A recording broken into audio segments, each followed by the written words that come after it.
Aloha, Jonathan here from Behold Retreats, and hope you're all having an amazing day.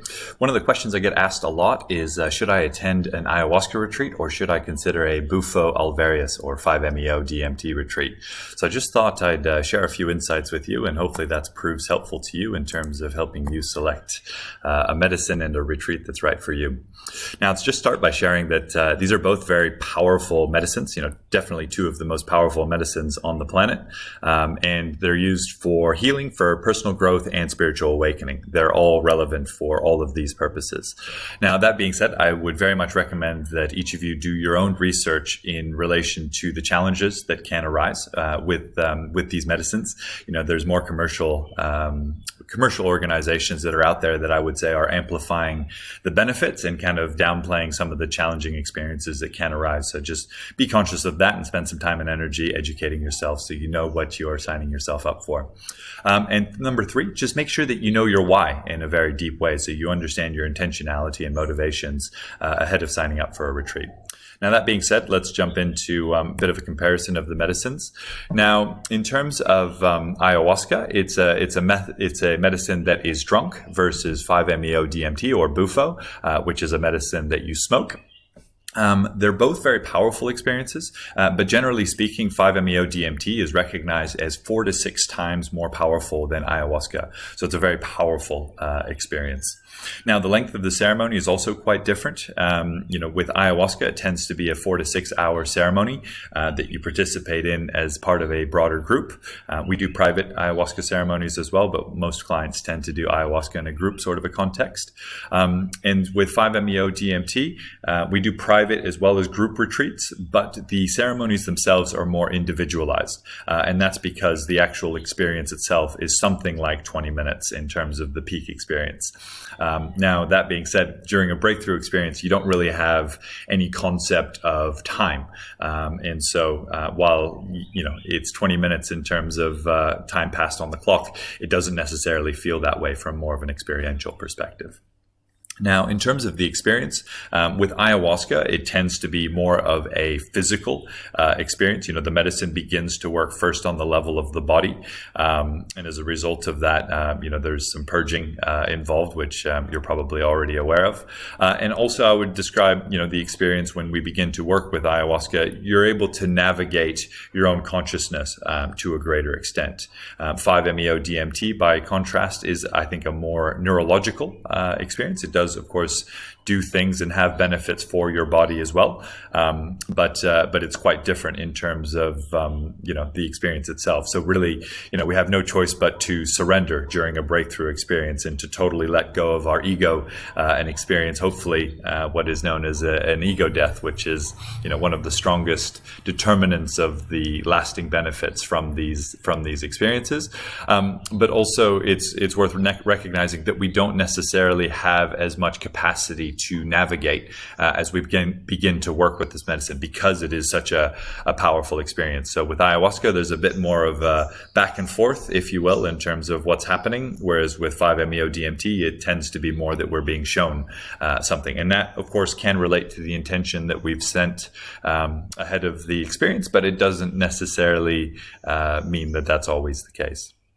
Now, in terms of what the medicines I think are best for, in general, I think ayahuasca is certainly more beneficial in terms of resolving the past, or quote unquote your story or traumas that may have occurred earlier in life.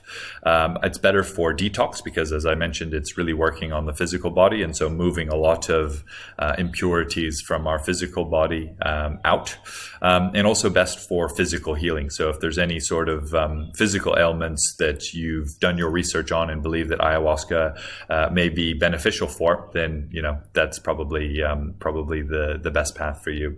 Now, in terms of 5-MeO DMT, I think there's on average there's a much higher chance of a breakthrough just because of the delivery mechanism. There's no kind of harmonization of the body that's required before you can move up into the higher states of consciousness. if that makes sense.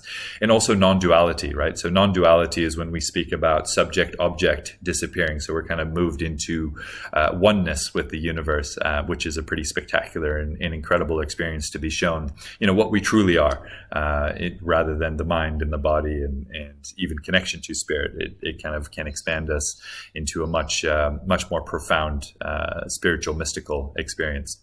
I mentioned purging briefly before. One of the reasons that often our clients do choose 5-MeO is because they're a little bit scared of the stories that they've heard in relation to the physical purging. But it's very much part of the healing process with ayahuasca. Purging can also happen with 5-MeO DMT, although I would say that it tends to be more energetic rather than physical in terms of the nature of the purging.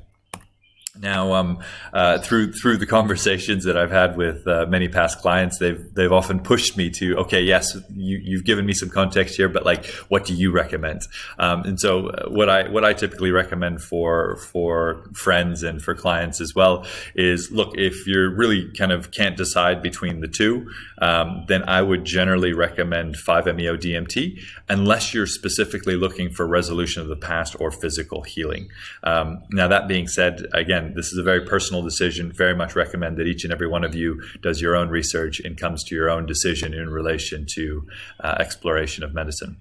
The other thing I always recommend is, don't rush this, right? There's plenty of retreats out there that are 2 or 3 days. This is such deep and important work, and you're really worth the time and the energy. So take a week if you're able to, and preferably a few extra days after, before rushing back to work and all of your, life responsibilities, if you will. And then the third piece is really a medicine retreat without the mental and emotional work is really limiting. So if you really want to sustain benefits and establish a new you through this experience, would highly recommend that you work with a coach or with a therapist to help you, identify some of your mental and emotional blind spots and be able to release them. I'll just share a little bit more of the science that sits behind that. So, this is some science that's published. I've included the link here below in relation to ayahuasca specifically. And what it shows is that, number one, these medicines are very powerful for increasing our joy for life. Fantastic. Number 2, deepening our spirituality in relationship to the sacred. Fantastic. Number 3, they don't necessarily remove toxic feelings or feelings of negativity. And this is so important and so typically overlooked. So removing this negativity, doing the mental and emotional work in the 3D is really the self-determination in our own evolution and elevation of consciousness. So it's so fundamental to do this. I've had clients before that say, well, I can't afford to do both. Either I can do the coaching, the mental and emotional work, or I can do the medicine work. And 9 times out of 10, I would recommend that people do the mental and emotional work as opposed to the medicine work. Yes, these are powerful, profound, exciting, spiritual, mystical experiences, but ultimately what you're looking for is an improvement to your life. And psychedelics, plant medicines don't necessarily provide a solid foundation for that. So, you really want to be bringing these two together in combination to really be able to sustainably elevate your consciousness.